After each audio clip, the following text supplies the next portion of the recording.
ನಾನು ಈ one nation one ಎಲೆಕ್ಷನ್ನಿಂದ ರಾಜ್ಯಕ್ಕೆ ದೇಶಕ್ಕೆ ಒಳ್ಳೆಯದಾಗುತ್ತೆ. ಲಕ್ಷಾಂತರ ಕೋಟಿ ಬರೀ ಚುನಾವಣೆಗೋಸ್ಕರ ಖರ್ಚಾಗ್ತದೆ. 5 ವರ್ಷ ಚುನಾವಣೆಗಳಲ್ಲಿ ಪೂರ್ತಿ 5 ವರ್ಷನೂ ಒಂದಲ್ಲ ಒಂದು ಎಲೆಕ್ಷನ್ ಈ ದೇಶದಲ್ಲಿ ನಡೀತಾನೆ ಇರ್ತದೆ.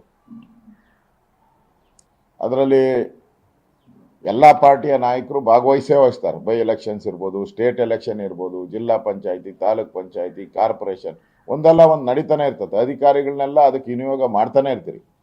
ಕೋಡ್ ಆಫ್ ಕಂಡಕ್ಟ್ ಬರ್ತಾನೆ ಇರ್ತದೆ ರಾಜ್ಯದಲ್ಲಿ, ದೇಶದಲ್ಲಿ. ಮತ್ತು ಹಣ ಅಂತೂ ಯಥೇಚ್ಛವಾಗಿ ಖರ್ಚಾಗ್ತದೆ.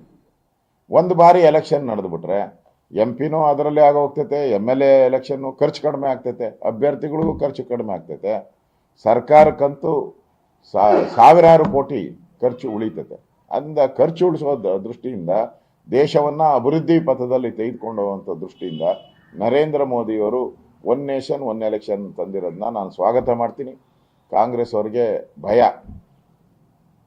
ಎಲ್ಲ ಒಟ್ಟಿಗೆ ನಡೆದುಬಿಟ್ರೆ ಒಂದೇ ಸರಿ ಗಟ್ಟು ಮುಟ್ಟೆ ಕಟ್ಕೊಂಡು 5 ವರ್ಷ ಮನೆಗೆ ಹೋಗ್ಬೇಕಲ್ಲ ಕಾಂಗ್ರೆಸ್ ಅವರು.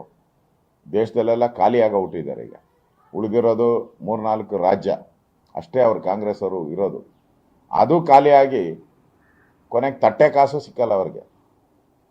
ಅದಕ್ಕೆ ಭಯ ಬಿದ್ದು ಏನೋ ಪ್ರಜಾಪ್ರಭುತ್ವದ ವಿರೋಧಿ ಅಂತಾರೆ. ಏನು ಇದರಲ್ಲಿ ಎಲೆಕ್ಷನಲ್ಲಿ ಪ್ರಜಾಪ್ರಭುತ್ವ? ಎಲೆಕ್ಟ್ರಾನಿಕ್ ವೋಟಿಂಗ್ ಮಿಷಿನ್ EME ಅದು ಸರಿ ಇಲ್ಲ ಅಂತ ಹೇಳ್ತಾ ಇದ್ದಾರೆ. ಇವರು ಎಲ್ಲ ಕಡೆ ಗೆಲ್ತಾ ಇರಬೇಕು. ದೇಶದಲ್ಲಿ ಏನೇ ಚುನಾವಣೆ ನಡೆದ್ರೆ ಗೆಲ್ತಾ ಇದ್ರೆ ಎಲೆಕ್ಟ್ರಾನಿಕ್ ವೋಟಿಂಗ್ ಮಿಷನ್ನ ದೇವ್ರ ಮನೆಯಲ್ಲಿಟ್ಟು ಪೂಜೆ ಮಾಡ್ತಾರೆ.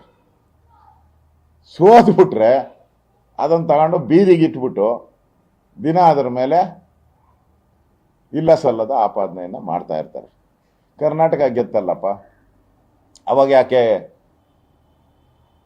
ಎಲೆಕ್ಟ್ರಾನಿಕ್ ವೋಟಿಂಗ್ ಮಿಷಿನ್ ಸರಿ ಇತ್ತು ಅಂತ ಯಾಕೆ ಹೇಳಿದ್ರಿ? ನಿಮ್ಗೆ ದಮ್ಮಿದ್ರೆ ವೋಟಿಂಗ್ ಮಿಷಿನ್ ಸರಿ ಇಲ್ಲ ಅಂದರೆ ಎಲ್ಲ ಕರ್ನಾಟಕದಲ್ಲಿ ಡಿಸಾಲ್ವ್ ಮಾಡಿಬಿಟ್ಟು ಎಲೆಕ್ಷನ್ಗೆ ಹೋಗಿ ಬ್ಯಾಲೆಟ್ ಪೇಪರ್ಗೆ ಎಲೆಕ್ಷನ್ ಕೇಳಿ. ನೀವು ಡಿಸಾಲ್ವ್ ಮಾಡಿಬಿಟ್ಟು ಫಸ್ಟು ಬ್ಯಾಲೆಟ್ ಪೇಪರ್ ಎಲೆಕ್ಷನ್ ಕೇಳಿ ನಿಮ್ಗೆ ದಮ್ಮಿದ್ರೆ. ಇಲ್ಲಿ ಸರಿ ಇದೆ, ಕರ್ನಾಟಕದಲ್ಲಿ ವೋಟಿಂಗ್ ಮಿಷಿನ್ ಸರಿ ಇದೆ, ಮಹಾರಾಷ್ಟ್ರದಲ್ಲಿ ಸರಿ ಇಲ್ಲ, ಡೆಲ್ಲಿಯಲ್ಲಿ ಸರಿ ಇದೆ, ಅಲ್ಲಿ ಕೇಜ್ರಿವಾಲ್ ಗೆದ್ದಿದ್ದಾರೆ, ಅಲ್ಲಿ ಸರಿ ಇದೆ, ಗುಜರಾತಲ್ಲಿ ಸರಿ ಇಲ್ಲ, ಆಮೇಲೆ ವೆಸ್ಟ್ ಬೆಂಗಾಲಲ್ಲಿ ಸರಿ ಇದೆ, ಬಿಹಾರದಲ್ಲಿ ಸರಿ ಇಲ್ಲ. ಎಲ್ಲೆಲ್ಲಿ ಸೋಲ್ತಾರೋ ಬರೆದು ಮಾಡ್ಕೊಂಬಿಡಿ. ಅವರು ಒಂದು ಬ್ರ್ಯಾಂಡ್, ಅದು ಕಾಂಗ್ರೆಸ್ಸಿನ ಬ್ರ್ಯಾಂಡ್. ಸೋತ್ ಕಡೆ ಎಲ್ಲ ಈಗ ಸೋತ್ ಮೇಲೆ ರಾಜೀನಾಮೆ ಕೊಡಬೇಕಲ್ಲ. ಮಲ್ಲಿಕಾರ್ಜುನ ಖರ್ಗೆ ಅವರು ರಾಜೀನಾಮೆ ಕೊಡಬೇಕಾಯ್ತು, ಇಲ್ಲ ಮಹಾರಾಷ್ಟ್ರದ ಕಾಂಗ್ರೆಸ್ ಅಧ್ಯಕ್ಷ ರಾಜೀನಾಮೆ ಕೊಡಬೇಕಾಯ್ತು. ಅದನ್ನು ಕೊಡೋಕ್ಕಾಗಲ್ಲ. ಅದನ್ನು ಡೈವರ್ಟ್ ಮಾಡೋಕ್ಕೋಸ್ಕರ ಎಲೆಕ್ಟ್ರಾನಿಕ್ ವೋಟಿಂಗ್ ಮಿಷನ್ ಮೇಲೆ ಆಪಾದನೆಯನ್ನು ಮಾಡ್ತಾ ಇದ್ದಾರೆ ಅಷ್ಟೇ. ಅದರಿಂದ ಕಾಂಗ್ರೆಸ್ಸಿನ ಸುಪ್ರೀಂ ಕೋರ್ಟಲ್ಲಿ ಹೇಳಿದಾರಲ್ಲ, ಗೆದ್ದಾಗೆಲ್ಲ ಯಾಕಪ್ಪ ಬರಲ್ಲ ನೀವು ಅಂತ ಕೇಳಿದ್ದಾರೆ. ಸುಪ್ರೀಂ ಕೋರ್ಟಲ್ಲಿ ನೀವು ಎಲ್ಲೆಲ್ಲಿ ಚುನಾವಣೆ ಗೆಲ್ತಿರಲ್ಲ ಅಲ್ಲಿ ಯಾಕೆ ಬರಲ್ಲ, ಸೋತಾಗ ಮಾತ್ರ ಯಾಕೆ ಬರ್ತೀರ ಅಂತ ಕೇಳಿದ್ದಾರೆ. ನಾಚಿಕೆ ಆಗ್ಬೇಕು ಕಾಂಗ್ರೆಸ್ ಅವ್ರಿಗೆ. ಅಷ್ಟೊಂದು ನಮ್ಮ ಹತ್ರ ಮ್ಯಾನ್ ಪವರ್ ಇಲ್ಲ. ಅದ್ರ ಜೊತೆ ಈಗ ಯಾರು ಹೇಳಿದ್ರು? ಅಲ್ಲ ಹೇಳ್ತಾರೆ, ಚರ್ಚೆ ಆಗುತ್ತೆ. ಈಗ MP ಎಲೆಕ್ಷನ್ ಆದ್ರೆ ಅದೇ ವೋಟಿಂಗ್ ಮಿಷನ್ ತಾನಪ್ಪ. ಅಲ್ಲ ಮ್ಯಾನ್ ಪವರ್ ಅಷ್ಟೇ ಹೇಳ, ಕೇಳಿಸ್ಕೊ.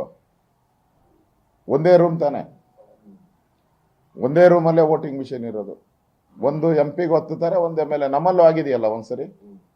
ಅವಾಗ ಎಲ್ಲಿಂದ ಬರ್ತೈತೆ ಜನ?